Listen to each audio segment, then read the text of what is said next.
News के साथ मैं हूं आपकी मेजबान मुतरबा यूसुफ।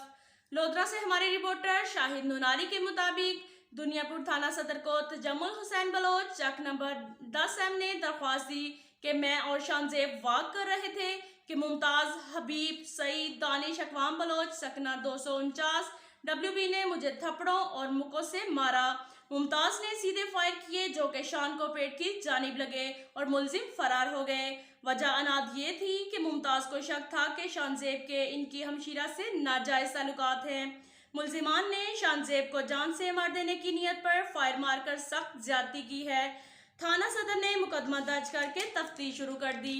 इसके साथ साथ एक और खबर शामिल करते हैं लोधरा से। शाहिद नूनारी के मुताबिक लोधरा में national highway and motorway police beat number 20 की जानिब से मुखैर हजरात के तावन के साथ रोजादार मुसाफिरों में इफ्तारी का सामान तकसीम किया गया। मोटरवे पुलिस बीट नंबर 20 के अफसरान और अहलकारों ने इस कार्य सवाब में बढ़ चढ़ कर हिस्सा लिया। इस मौका पर SV नदीम अशरफ वड़ाइज और DSP सैयद रिजवान शाह का कहना था कि मोटरवे पुलिस बीट नंबर 20 के अफसरान और मुखैर हजरात के तावन से ये जो काविश की गई है और खिदमात सर अंजाम दी हैं, अल्लाह पाक इस काविश को कबूल फरमाए और इसी तरह मोटरवे पुलिस जो अपनी समाजी जिम्मेदारियां हैं इनको निभाने में इंशाल्लाह किसी से कम नहीं होगी। DSP सैयद रिजवान शाह का कहना था कि हमारी कोशिश है कि हम रोड पर आने वाले हर अफराद को महफूज रख सकें। अब तक के लिए इतना ही काफ़ी है। मिलते हैं अगले बुलेटिन में, हमारे साथ रहिएगा। अल्लाह हाफिज।